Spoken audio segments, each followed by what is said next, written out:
Graham Rawlins with our Friday edition of News Geelong. The Geelong FXHZ Holden Car Club is on the road for 2012 with Holdens, Tiranas and Commodores to strut their stuff on March 3. The Geelong Hospital Appeal ambassadors Dennis Walter and Tom Lonigan helped launch the new year of fundraising for the Bowen Health Foundation, asking the community to think about how they will get involved this year. Turning to the world of sport, we speak with newly appointed Geelong VFL coach Matthew Knights, plus the two new American imports playing basketball this season with the Geelong Supercats. While from the weather world, we'll update you on the Geelong and Surf Coast area weather forecast expected over the next 6 days. Point Henry Geelong has been the home to Alcoa since 1963. The smelter was one of the first plants in Australia to produce primary aluminium for our domestic and international markets. Now another jobs crisis faces the Alcoa Geelong workforce. Ian Nichols reports. This is the Alcoa Point Henry complex, just out of Geelong. Under review, as we all know. It's been in the headlines for many weeks now. Head office in New York is going to look at the viability of this operation. They've succumbed to high electricity prices, the high Australian dollar and the low demand and low price of aluminium. What's going to happen is uncertain. But one man who's been on top of things is the Mayor of Geelong, Councillor John Mitchell. You know, we've had a number of meetings. We've met with the unions, we've met with Alcoa, we've met with the state government, we've met with the federal government,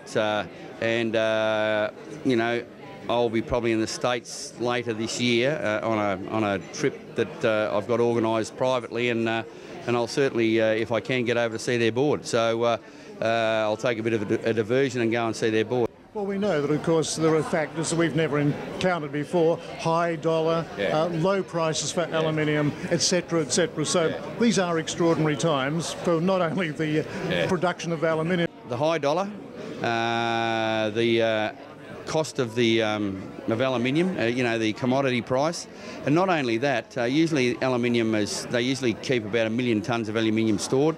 There's about 5 million tonnes of aluminium stored at the moment that Alcoa know about, not knowing what's stored in different places in China and Russia. So all of those things have happened together. It's been like a perfect storm. So 50-year-old plant, we're up there advocating. We're on a number of task force. We will do what we can to keep Alcoa in Geelong, but we've got to understand that the decision will not be made by us. The decision will be made by the board, and I know that all levels of government and the unions are all working together to try and Alcoa themselves. Alan Cransberg said to me, and I asked the question, has the decision been made? And Alan said, we want to save this. We want to keep Alcoa in Geelong, and we want to see it prosper. So, you know, I take him at his word, and you know, there'll be a review done. There'll be some hard decisions made, and we'll move on. But you know, we're hopeful that it'll stay into the future. I'm a cup half full person, not a cup half empty. So all it is at the moment is a review. So let's see where the ball lands. At the Alcoa Point Henry complex, this is Ian Nichols for News Geelong. Thank you, Ian.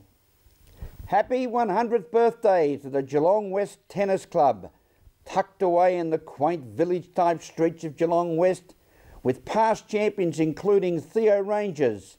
Meryl Friend has more. We're here at the Geelong West Tennis Courts, hidden away off Gertrude Street on Arnott Street in Geelong West, and they're celebrating their centenary, 100 years, and we were able to catch up with Councillor Barbara Abley and the President, Jan Richmond.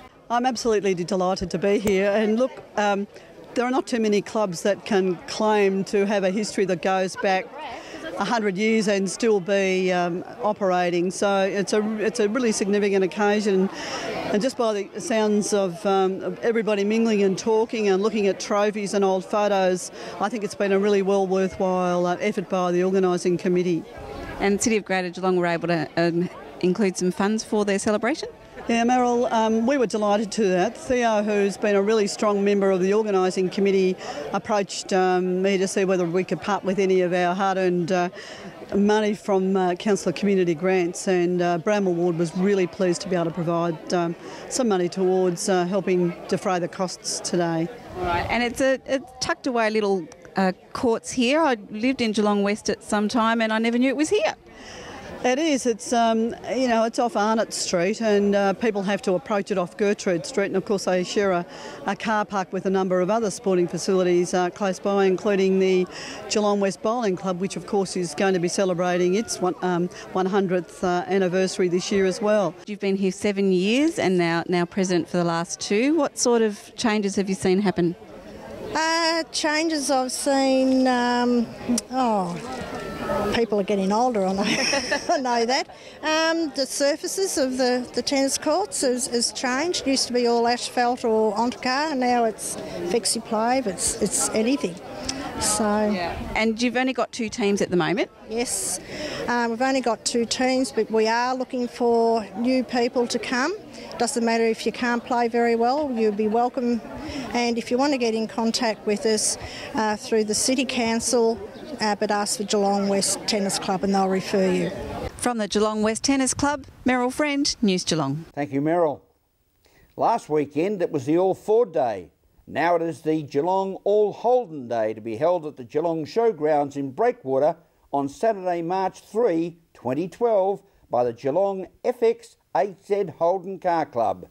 Our resident classic car connoisseur, Ian Nichols, reports. Well, motoring fans have just had the All Ford Day here at Deakin University, and now it's the opportunity for Holden fans to get involved as well.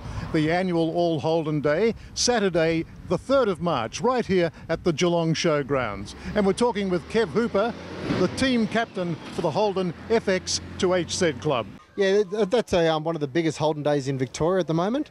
Last year, 2011, we had over 500 entrants, and turns out to be a great day. There's activities for the kids as well, and everything from FX Holden in the 50s right through to the latest and greatest HSVs. So for our Holden Day, we cater for everybody. Well, it's no coincidence, I suppose. We've got the Holdens here at one end of the Torquay show and the Fords up the other. Is that all part of that friendly rivalry that goes on? Being a Holden car club in Geelong, home of Ford, has got its own challenges to start with, but we hold our own. Well, I'm just looking at the paint jobs on these vehicles, just sensational. Yeah, look, most of our members use their cars. We try to do at least 1 or 2 club runs a month. So our cars are seen and actually displayed, not just hidden away. Right, and with just a few thousand Ks in the back garage, waiting for some resale value, perhaps. Yeah, that's one thing. In winter, we quieten down a little bit for obvious reasons. But in summer, we actually get out. We got our ute here. We tow our trailer, and we go away and we go to kids' playgrounds and have a good time. Well, I noticed this is a club, and this is your tent, your ute. You've got the barbie. You are very well organised, aren't you? Yeah, we are a very good club. We've got over 90 financial members now. We've got access to the ute, the barbecue trailer, and we've also got our own car trailer as well. And 90-odd people with the same interests. At the Geelong Showgrounds, scene of the All Holden Day on March 3, this is Ian Nichols for News Geelong. Thank you, Ian.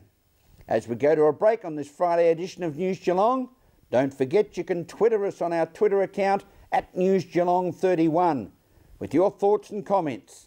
We'll return with more news after this.